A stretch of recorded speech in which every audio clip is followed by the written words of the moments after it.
Halo generasi Smart, mau tahu cara menyelesaikan materi jurnal pembalik khusus pada perusahaan dagang? Bersama saya, Marsuki. Yuk, simak video ini sampai selesai.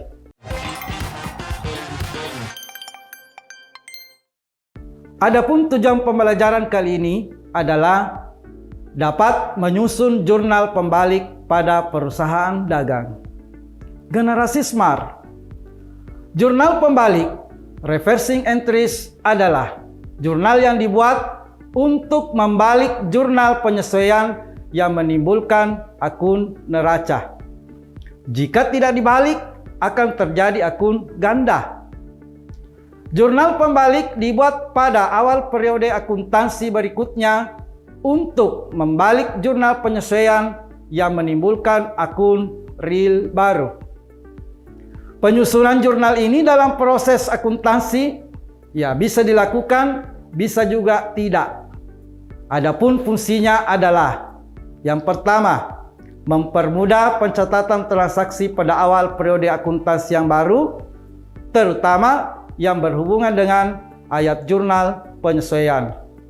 Kemudian yang kedua, menyederhanakan penyusunan jurnal pada periode akuntansi berikutnya, maka jurnal pembalik dapat memberikan manfaat bila perusahaan membuat ayat jurnal yang jumlahnya banyak.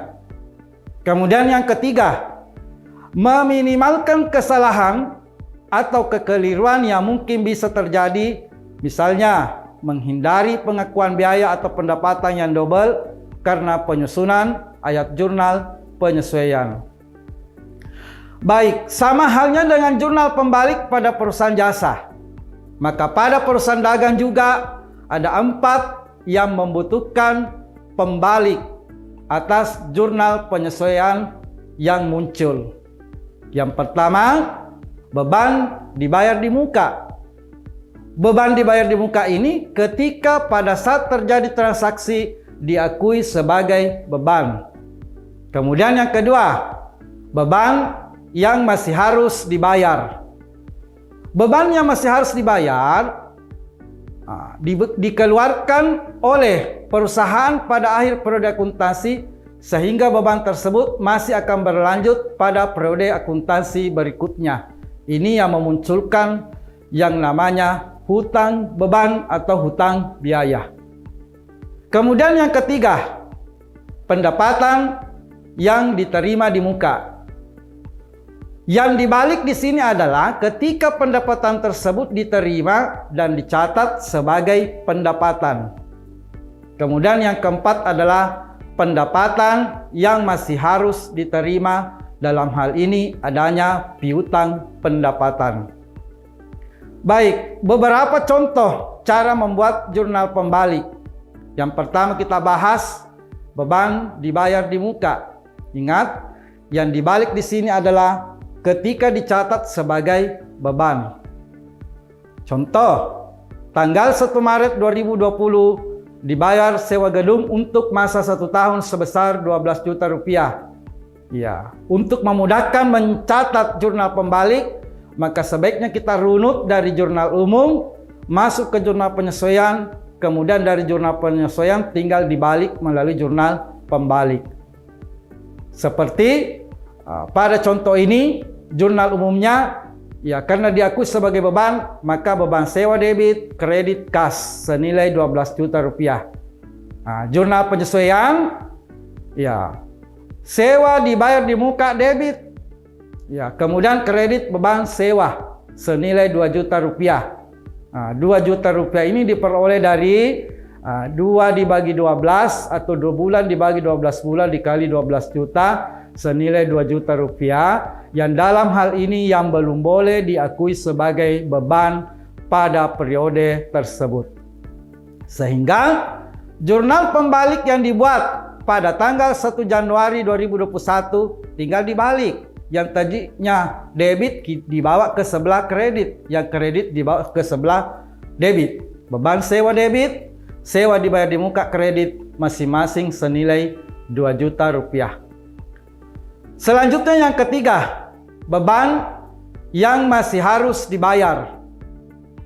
Ya, beban yang masih harus dibayar ini adalah utang biaya atau utang beban. Misalnya ada penyesuaian 31 Desember 2020 masih tersisa gaji karyawan yang belum dibayar senilai Rp1.500.000. Ya, jurnal penyesuaian pada tanggal 31 Desember 2020, debit beban gaji, kredit hutang gaji senilai Rp1.500.000. Dengan sangat mudah, jurnal pembalik tinggal membalik hutang gaji debit, kemudian beban gaji kredit senilai Rp1.500.000. Dan selanjutnya, pendapatan yang diterima di muka. Ingat, yang dibuatkan jurnal pembalik khusus pendapatan ketika diterima. Ketika dicatat, diakui sebagai pendapatan. Misalnya, 1 Mei 2020 diterima pendapatan sewa gedung untuk masa 1 tahun sebesar Rp6 juta. Jurnal umumnya, karena kita menerima kas debit, kemudian pendapatan sewa kredit masing-masing Rp6 juta.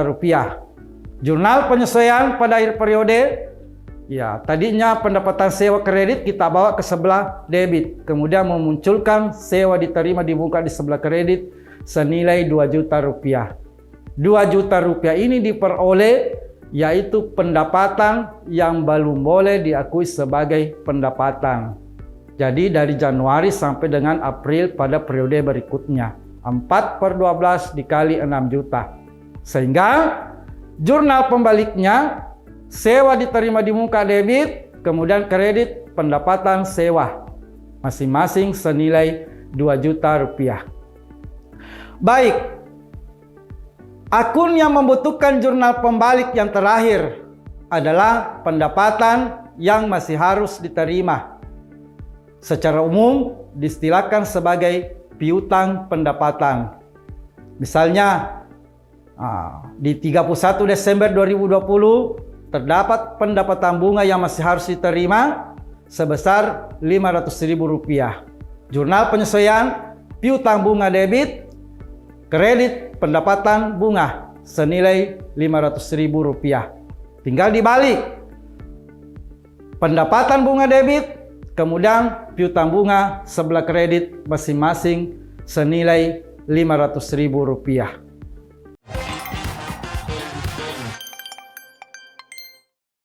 Baik generasi Smart, dengan memahami konsep jurnal pembalik di atas, satu soal yang kita akan bahas, misalnya tanggal 1 Mei 2020 dibayar sewa gedung untuk masa 1 tahun sebesar Rp12 juta, dicatat sebagai beban. Susunlah jurnal pembaliknya. Maka untuk lebih mudah mengerjakannya, dapat dilakukan dengan konsep sebagai berikut. Kita buatkan jurnal umum pada saat terjadi transaksi beban sewa debit, kemudian kredit kas senilai Rp12 juta. Jurnal penyesuaian 31 Desember 2020, sewa dibayar di muka debit, beban sewa kredit senilai Rp2 juta. Diperoleh dari 4/12 dikali 12 juta, dalam artian beban sewa yang belum boleh diakui sebagai beban pada periode tersebut sebanyak 4 bulan. Sehingga dengan mudah kita membuat jurnal pembalik pada 1 Januari 2021, beban sewa debit, kemudian sewa dibayar di muka kredit masing-masing senilai Rp4 juta.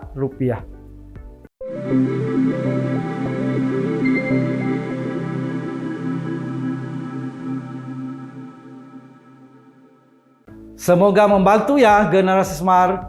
Sampai ketemu pada pembahasan materi berikutnya. Salam Smart School, generasi Smart berkarakter cerdas Ki.